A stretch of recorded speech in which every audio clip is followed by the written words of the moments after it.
Hey there, Georgie here with Ukraine Matters. It's Saturday, so it's time for us to dive into the Frontline update and see where Russians are having some successes and where Ukrainians are actually striking back and pushing Russians back to where they came from. This week was interesting as Ukrainians actually reported that they have conducted certain counterattacks against the Russians. And this is pretty interesting because this is where Pokrovsk is, the settlement that is right now most in the center of the attention for both Russians and Ukrainians.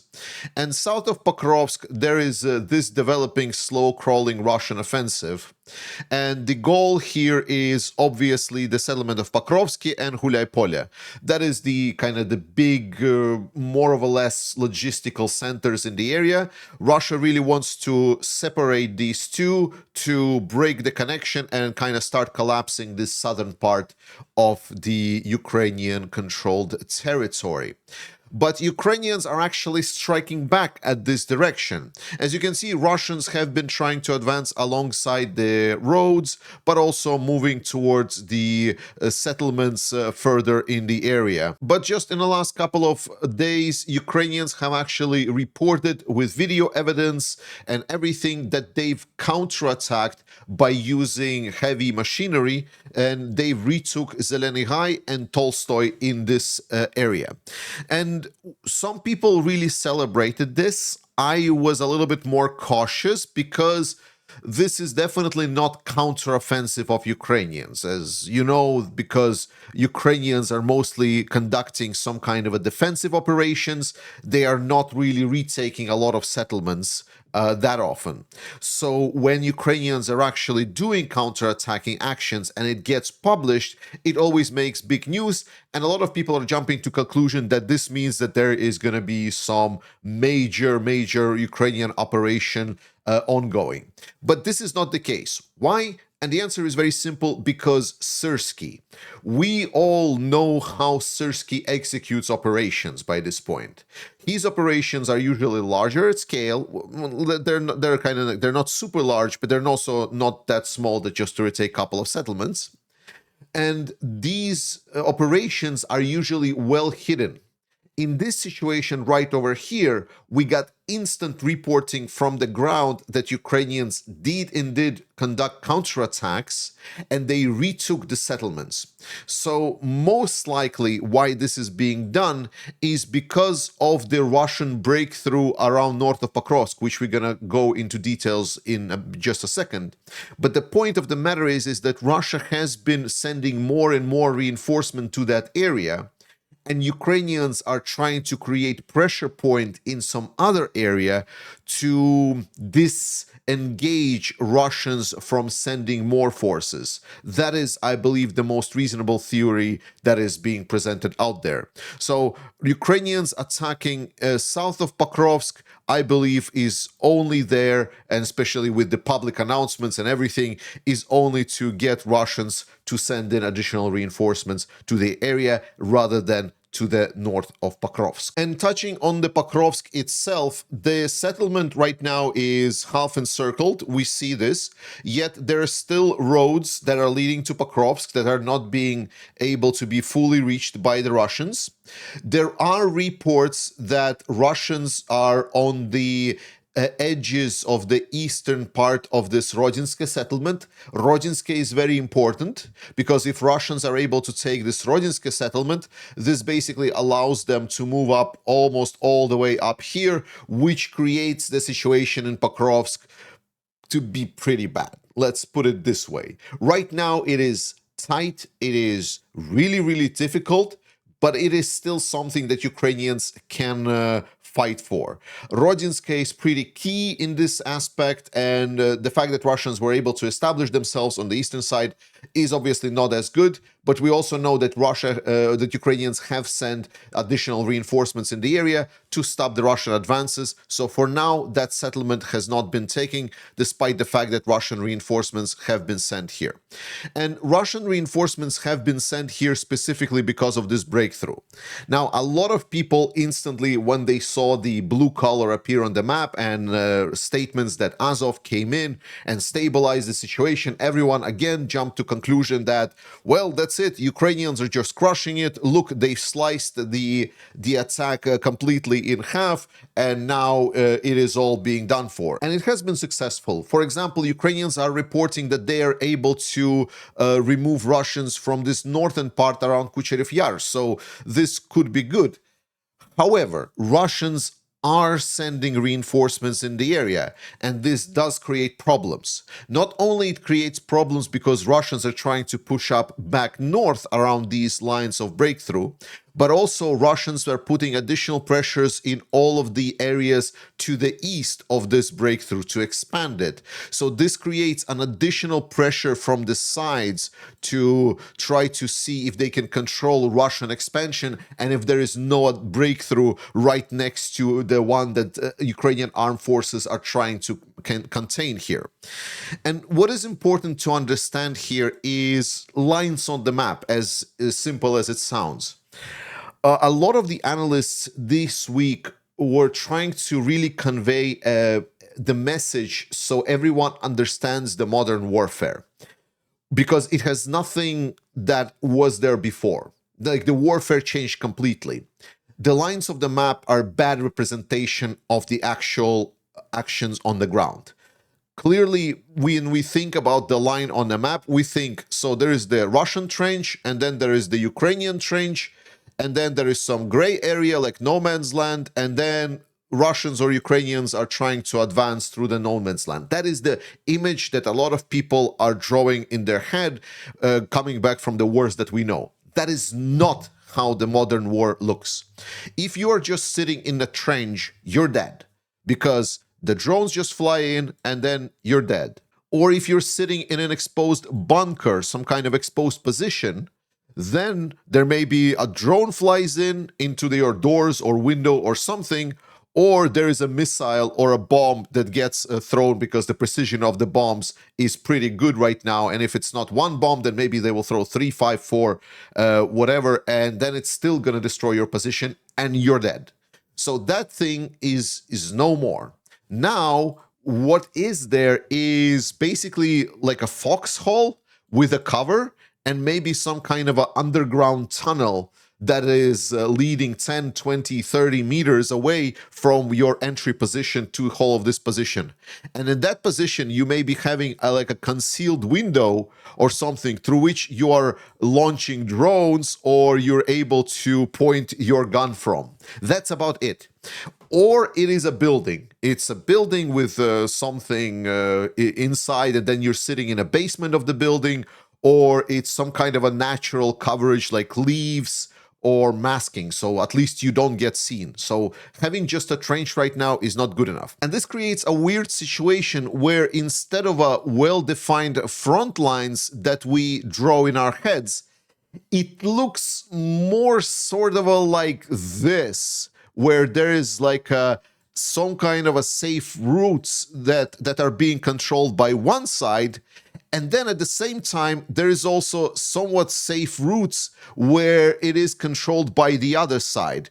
And you might get this weird situation where you can have enemies suddenly to your side that there was not before. It is not like a solid front line. So you can be in like a settlement, and then one building is controlled by Ukrainians, and a building like one street down is controlled by the Russians. And this creates a very difficult situation to, for example, explain something like this one, where we see, oh, Ukrainians have clearly cut out the Russian forces. So there is no forces here up north, and these forces are basically now encircled. But that is not the case, because what it means instead is that, no, Ukrainians are controlling maybe parts of it. Maybe there are certain paths and positions that Ukrainians are now able to capture. But there is also potentially paths where that Russians are taking to go in between those two. So in all fairness, if you want to be really precise, then something like this should be all just colored gray. but then it would have no readability for a map whatsoever, and you would just have a massive gray area where both sides are supposedly clashing, and that's not helping anyone. Going towards the east around Toretsk, Russians here advanced a little bit to the north from this side. And around Chasiv Yar, Ukrainians are still holding and preventing Russian further advances. The advances were slow. Again, I think it's a matter of time for this pocket to be closed, especially now that there might be additional pressure from the Russians coming from the western side of the pocket.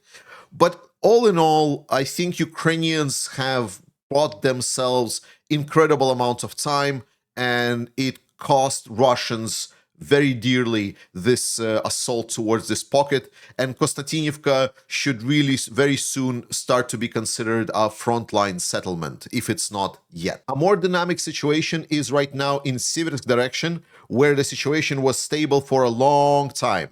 It was stable because it was mutually sufficient positions in this area. It created a great system. So there was the Siversk, which is like a big stronghold that was supplementing the high ground, which is located around north of Siversk towards the west of Bilohorivka.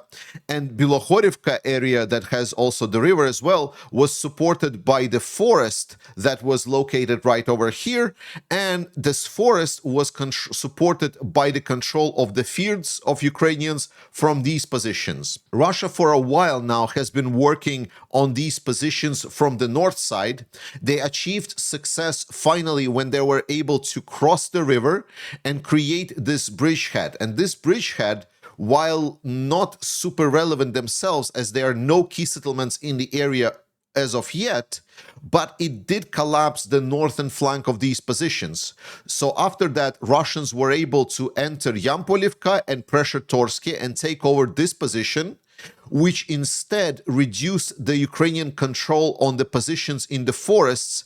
And this week, Russians were able to push Ukrainians out of the forest area. And this control over the forest area is expected to also allow Russians to cross the river and potentially control of this north of Siversk, west of Bilohorivka area as well, which instead will allow Russians to move towards the west and pressure the city of Yampil, which is essentially a gateway to Liman, which is the ultimate goal in this area. And obviously, this will allow them to pressure Siversk as well. So two major points for Russians that they want in the area is Liman and Siversk, and they have been slowly but surely collapsing Ukrainian positions here. But I want to make sure that not like collapsing like Ukrainians running away, but that they were for a very long time very costly, but still undermining these positions and slowly getting towards these settlements. And all of these are now in play, so Ukrainians should be considering how to defend Liman and Siversk further, but I'm pretty sure they don't need my advice on that. And then some good news, moving towards the north, Russians here have been losing more positions around the Novomikhailivka, and in general, Ukrainians are reporting that they are having more and more success in the area, that they're slowly but surely making it really difficult for the Russians to control this part of the Sumy region of Ukraine, and it's mostly is really bad news for Russians. They have been pulling reinforcements, they have been sending some kind of to replace the existing force, but Ukrainians also had to pull certain units from the area towards other sides of the front line. And in general, this part of the front line, we can kind of say that it seems that Russians might get pushed out at some point from this, but right now they're not threatening itself, and they're not in a position to threaten anything, and Ukrainians are just having success in the area. And final map progress is just a general that there are reports that Russia is concentrating some forces in the Zaporizhzhia regions. They have been trying to poke around a little bit along this southern front line, but it is not where their forces are massively concentrated.